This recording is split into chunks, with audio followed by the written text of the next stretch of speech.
നമസ്കാരം, ഓപ്പൺ ന്യൂസിലേക്ക് സ്വാഗതം. ഇന്നത്തെ പ്രധാന വാർത്തകളിലേക്ക്. കൊട്ടിയൂർ വൈശാഖ മഹോത്സവത്തിന് തുടക്കം കുറിച്ചുകൊണ്ട് നടത്തുന്ന നെയ്യാട്ടത്തിനായി വ്രതം നോക്കുന്ന വിവിധ മഠങ്ങളിലെ നെയ്യമൃത സംഘങ്ങൾ നെയ്ക്കിണ്ടിയുമായി ബുധനാഴ്ച കൊട്ടിയൂരിലേക്ക് യാത്ര തിരിക്കും. പേരാവൂർ കാഞ്ഞിരപ്പുഴയിലെ TVS ഷോറൂമിന്റെ സർവീസ് സെന്ററിൽ അതിഥിയായി എത്തിയ പെരുമ്പാമ്പിൻ കുഞ്ഞിനെ വനം വകുപ്പിന്റെ നേതൃത്വത്തിൽ പിടികൂടിയത് 10 മാസം മുൻപ് ഇറാൻ തടവിലാക്കിയ 10 ഇന്ത്യൻ നാവികരെയും മോചിപ്പിച്ചെന്ന് കേന്ദ്ര സർക്കാർ.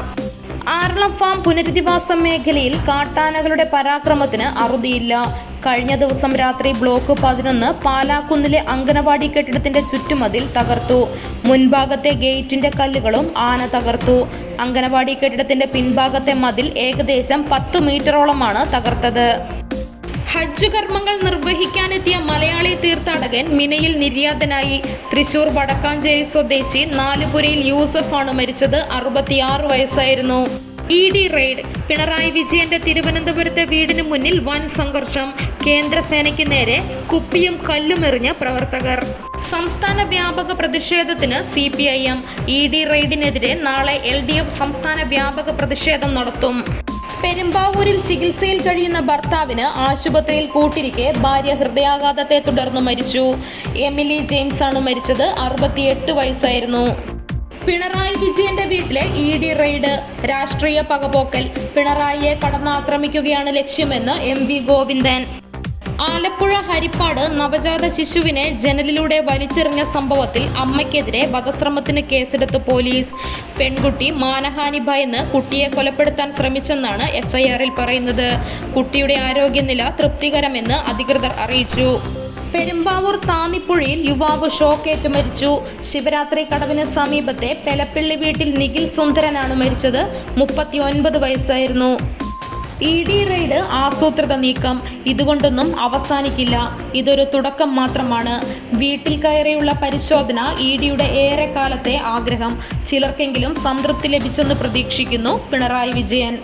തിരുവനന്തപുരത്ത് ED ഉദ്യോഗസ്ഥരുടെ വാഹനത്തിന് നേരെ ആക്രമണം. കാറിന്റെ മുന്നിലെയും പിന്നിലെയും ചില്ലുകൾ അടിച്ചു തകർത്തു. 2 CPM പ്രവർത്തകർ കസ്റ്റഡിയിൽ. അമ്മയ്ക്ക് 75 ലക്ഷം നൽകിയ നടപടി തെറ്റ്. ക്ഷേത്ര നടപടിക്കെതിരെ ഹിന്ദു ഐക്യവേദി. ഞെട്ടിക്കുന്ന റിപ്പോർട്ടുമായി പോലീസ്. പത്മനാഭസ്വാമി ക്ഷേത്രത്തിലെ അമൂല്യ വസ്തുക്കൾ കാണാതാകുന്നു. പിന്നിൽ അനധികൃത VIP-കൾ. കർണാടക മുഖ്യമന്ത്രി തർക്കം. സിദ്ധരാമയ്യ DK ശിവകുമാർ കൂടിക്കാഴ്ച നാളെ. അധികാരമാറ്റം ഉടൻ. SIR നടപടി ശരിവെച്ച് സുപ്രീം കോടതി. വോട്ടർ പട്ടികയിൽ പേരില്ലെങ്കിലും പൗരത്വം നഷ്ടമാകില്ല. ശക്തമായ മഴയെ തുടർന്ന് നോർത്ത് പറവൂർ മാഞ്ഞാലിയിൽ വീട്ടുമുറ്റത്തെ കിണർ ഇടിഞ്ഞു താഴ്ന്നു.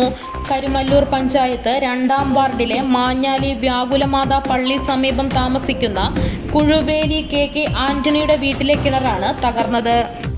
ഇത്തരം റെയ്ഡ് കൊണ്ട് CPIM-നെ ഇല്ലാതാക്കാൻ കഴിയില്ല. കോൺഗ്രസിന്റെയും BJP-യുടെയും ഒത്തുകളി ജനങ്ങൾ മനസ്സിലാക്കും. KK ശൈലജ. കൊല്ലം നഗരത്തിൽ ലോട്ടറി വിൽപ്പനക്കാരനെ ക്രൂരമായി കൊലപ്പെടുത്തി.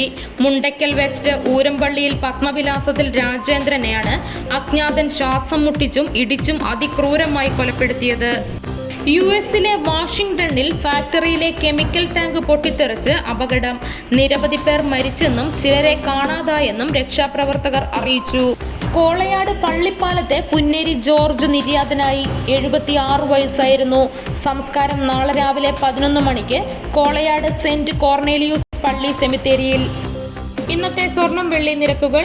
ഗ്രാമിന് 55 രൂപ കുറഞ്ഞ് 14,510 രൂപയും പവന് 440 രൂപ കുറഞ്ഞ് 1,16,080 രൂപയുമായി. വെള്ളിക്ക് 290 രൂപയുമായി. കേളകത്തെ ഇന്നത്തെ വില നിലവാരം. റബ്ബർ 247, ലോട്ട് 230, ഒട്ടുപാൽ 142, കുരുമുളക് 675, അടയ്ക്ക 370, തേങ്ങ 42, കാപ്പിക്കുരു 195, ചിരട്ടപ്പാൽ 132, കൊക്കോ 90. ഇതോടുകൂടി ഇന്നത്തെ വാർത്താ ബുള്ളറ്റിൻ അവസാനിച്ചു. നന്ദി.